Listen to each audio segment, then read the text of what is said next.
Et à côté de ça, parce qu'on parlait d'intelligence artificielle beaucoup durant ces Oui. 3 jours et j'en ai parlé en introduction, Bien sûr. vous avez aussi des contenus générés par IA. Absolument. Je pense qu'il y a un peu, comment dire, aidé différents domaines dans la formation. Pour Donc, aller plus vite dans la pour création de aller plus modules. vite, donc on arrive à être time to market pour nos commanditaires beaucoup plus rapidement. Par contre, il est essentiel de vraiment revoir tout ce que l'IA propose et de aussi ajouter la partie émotion qui, évidemment, l'IA aujourd'hui ne peut pas Et rendre. l'avatar ne nous délivre pas encore la même émotion. Exactement. Ok. Disons que l'IA, moi, je le trouve vraiment comment dire, un compagnon de, de travail dans le sens où peut maximiser la performance, peut aussi personnaliser énormément la formation, mais le témoignage humain, la vulnérabilité, les non-dits de quelqu'un ne vont jamais être remplacés pour l'instant par l'IA. Et ces masterclass, elles sont dans des programmes obligatoires ou pas encore? Non, Est-ce que pas vous avez... Non, encore. pas Ça encore. peut venir, ça pourra venir, hein, parce que quand on fait des programmes Pour des nouveaux obligatoires, managers, des nouveaux leaders. exactement. Nous, on a un programme important qui s'appelle Boost Your Performance, parce qu'il y a vraiment un programme de montée en compétences pour tous les managers et les cadres d'Air France. Et il y a des formations un peu plus, comment dire, classiques dedans, et aussi des modules plus, comment dire, plus innovants. Donc, il se pourrait qu'une de ces masterclass peut rentrer dans le programme Why Not? Et les apprenants t'ont pas demandé d'avoir ces stars, ces sportifs en présentiel? Parce que c'est sympa de les voir en C'est digital, mais vrai, peut-être envie de... non, je n'ai pas eu cette demande, mais ça pourrait venir. D'ailleurs, dans le passé, ça fait encore un peu avant peut-être le Covid, on avait l'habitude d'accueillir chez nous à Air France pour les managers café, donc des personnes qui très inspirantes, qui avaient une expérience à partager. Et ça a été parfois les cas de sportifs. Et quand c'était les cas de sportifs, c'est un peu magique, ça ressemble beaucoup de personnes.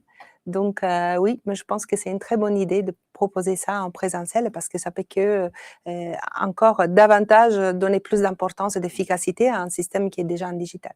On va faire le pont avec Sébastien, puisque toi, Sébastien, je crois que c'est aussi ce qu'avec les Étoiles du Sport, vous proposez, c'est-à-dire aller mettre des sportifs dans les entreprises pour accompagner des programmes de formation, de leadership et j'en passe. Oui, effectivement, l'outil digital et l'IA, c'est génial, ça permet d'aller plus vite. Mais pour toucher à l'émotion, rien de tel que du physique. Et on pense que le mix, le combo idéal, c'est d'avoir les deux. C'est d'avoir déjà une vraie analyse des besoins de l'entreprise, de proposer des incarnants physiques qui viennent ponctuellement et même d'aller encore plus loin, au-delà du temps d'inspiration et du temps de formation. Il peut y avoir aussi des tests de forme, il peut y avoir de l'analyse pour être sûr que ce qui est proposé soit mis en place par l'ensemble des collaborateurs. Donc effectivement, l'idéal, le combo idéal du physique, du digital, un peu de webinaire, et on serait capable de faire des choses extrêmement pointues avec la capacité d'en mesurer des résultats. Et on n'en a pas parlé en introduction, mais c'est combien de personnes qui sont au sein des Étoiles du Sport? On a beaucoup parlé des sportifs. Il y a tout un réseau à côté. Ça représente combien de personnes? Ça représente des milliers de personnes, 25 ans d'existence. Chaque année, il y a une nouvelle promotion de 40 athlètes qui rentrent dans les Étoiles. Vous multipliez par 25, plus l'ensemble des invités qui vont apporter du sens aux thématiques qui sont proposées. On a plusieurs milliers d'athlètes, toute génération, de Fabien Galtier, qui était le tout premier sportif à qui j'avais présenté le projet il y a plus de 25 ans quand il était joueur, et qui reste proche du programme. On avait même coécrit l'atelier des coachs ensemble, jusqu'à Victor Wembanyama, qui est venu à 15 ans sur une université et qu'on voit éclore de façon significative. Et puis après, au-delà des athlètes qui après ont changé de mission, hein, j'évoquais Fabien qui était joueur, qui est sélectionneur aujourd'hui, c'est tous les acteurs qui participent à l'évolution du projet, donc aussi bien en nutrition que sur le sommeil, que sur la data. Et on a un partenariat avec l'Agence nationale du sport qui nous a identifié comme un outil indispensable à la haute performance. Donc on travaille ensemble sur bon nombre de chantiers qu'on identifie, le dernier en date étant la santé mentale et la performance mentale. Intéressant. Je regardais les chiffres, 70% de complétion pour les modules des Étoiles du Sport, les masterclass. C'est plus que la moyenne des autres C'est plus formations? que la moyenne. C'est quoi la moyenne en La général en moyenne digital? de complétion, c'est environ, disons, 40% pour Et moi. quelle est la raison aujourd'hui qui fait qu'en digital, on a moins de complétion? C'est le contenu qui nous engage pas? C'est un peu tout le sujet d'aujourd'hui, mais c'est ça? Ça peut être différentes raisons. Ça peut être, celle-là que tu viens d'évoquer. C'est parce que aussi, disons qu'après comment dire? Le ressort, que le digital eu après le covid, parce qu'avant, on va pas se cacher, mais le digital, c'était vraiment difficile à proposer à l'entreprise. Moi, j'y travaillais déjà, mais c'était presque, je dis pas utilisé, mais pas très reconnu. C'est ce moment tragique, mais quand même qui a changé l'histoire un peu pour tout le monde, qui a fait en sorte que le digital puisse vraiment être aujourd'hui même beaucoup plus que, On dit que la 80% environ de digital, c'est le cas aussi chez vous? exactement, ouais, OK. ouais, ouais, ouais. Priorité au digital quand il y a besoin de Priorité au formation. digital, au distanciel, et cetera, et voilà. Donc par contre, il y a aussi, je dois remarquer une demande des apprenants de revenir vers le présentiel. Parce qu'il y a quand même des interactions qui ne se font pas en digital et qui donc permettent, voilà, d'encore, apprendre davantage. C'est aussi, peut-être, les liens avec les autres apprenants, les liens avec, le formateur qui font que, voilà, ça reste, très intéressant. Donc il y a une demande pour revenir vers le présentiel. OK. Et est-ce qu'il y aura une saison 2 des Étoiles du sport, l'esprit des champions comme on l'appelle? Est-ce que toi, tu as des retours des sportifs? On l'a pas dit, précédemment, mais ces sportifs, ils sont pas payés pour faire ça. Ils veulent vraiment transmettre du savoir. C'est important de le dire aussi à nos auditeurs. Est-ce qu'ils t'en parlent de ces masterclass? Est-ce que ça donne envie à d'autres d'en faire? Alors, eux sont très, très contents. Ce qu'ils ont envie, c'est aussi de pouvoir aller dans l'entreprise et être en contact humain. J'ai des athlètes qui m'appellent pour en faire partie. Donc, à la question est-ce qu'il y aura une deuxième saison, la réponse est oui, avec des profils qui viendront compléter cette première saison, voire des profils qui sont peut-être issus d'autres univers, un peu à la fois sur la très haute performance, mais en nutrition, une Hélène de France qui était médaillée aux Jeux Olympiques et qui est nutritionniste, elle aurait complètement sa place sur ce type de format.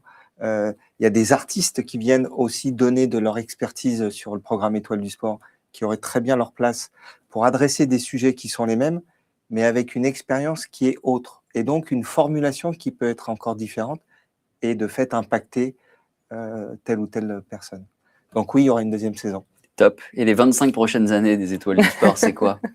Tu as parlé 20 beaucoup des 25 premières. J'imagine que vous ouvrez un nouveau chapitre là. Oui, alors d'abord, c'est continuer à œuvrer, réfléchir, travailler pour accompagner au mieux dans la haute performance, en complément de tout ce qui est fait par ailleurs. On n'est pas les seuls, bien évidemment.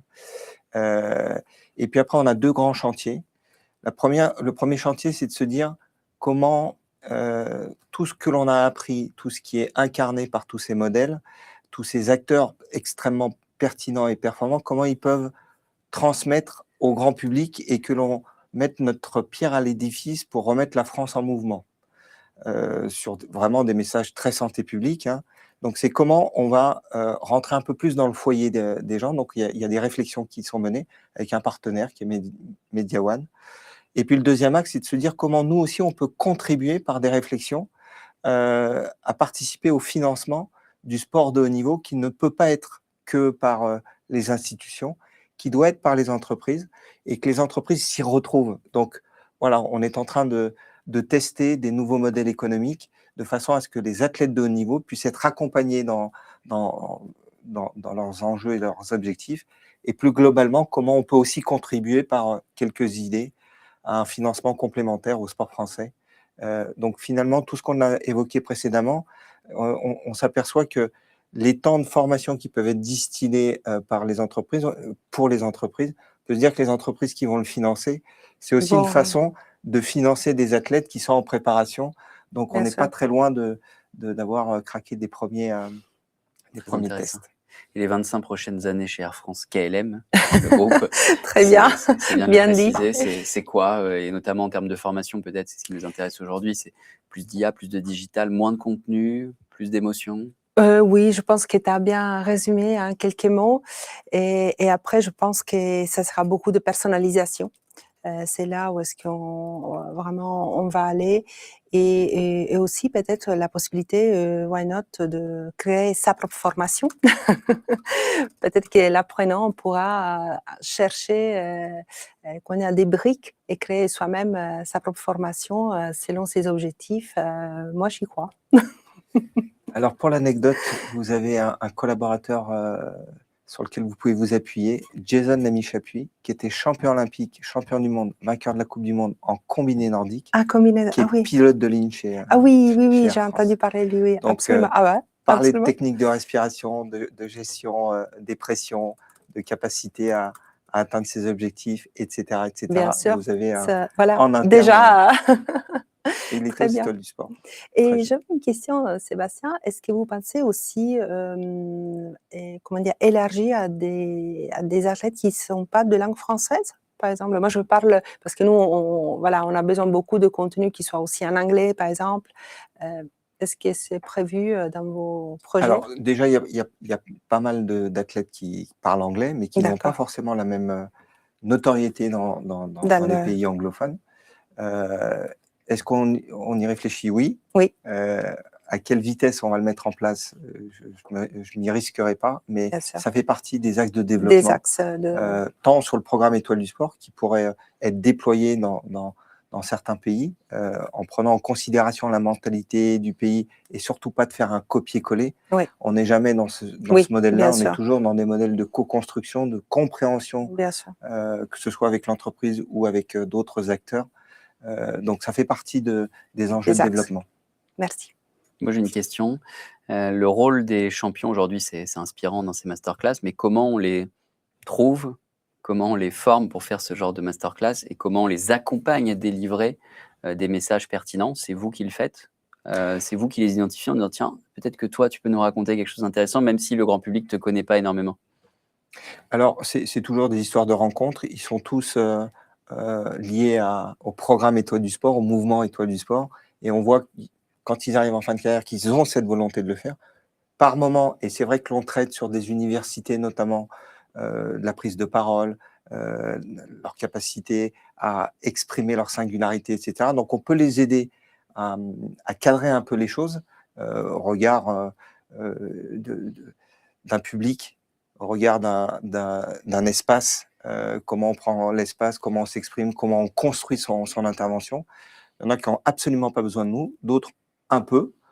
Donc c'est possible qu'on mette aussi cette brique-là, mais une fois de plus, ce sont des gens qu'on connaît depuis un moment. Donc tu sais dire, c'est bon, cette personne, elle va pouvoir nous délivrer quelque chose d'intéressant, on va la former pour qu'elle le fasse. Oui, et ils n'ont pas toujours besoin de cette formation spécifique, mais on est à leur disposition pour le faire s'ils le souhaitent. Et une question que je me posais aussi, est-ce que l'émotion, c'est quelque chose d'universel? On parle beaucoup de culture, notamment dans les grands groupes comme Air France, KLM, j'imagine. Il y a beaucoup de collaborateurs qui viennent de plein de pays. Est-ce que l'émotion, absolument, ça rassemble tout le monde? Bah oui, d'ailleurs, on le sait, hein, l'émotion, elle est universelle. Et donc, c'est pour ça que ça touche beaucoup de monde, n'importe quelle culture on vient. Et donc, c'est vraiment un langage universel qui peut être très puissant. Parce que c'est quand vraiment quelque chose a été mémorable chez nous, déjà on se rappelle, et puis deuxièmement, on peut mettre activer le transfert de la compétence à la pratique de tous les jours. Donc, d'ailleurs, ce n'est pas un hasard qui est utilisé, par exemple, dans les jeux vidéo, parce que ça touche aussi un peu l'émotion. Donc, et ça fait passer à l'action.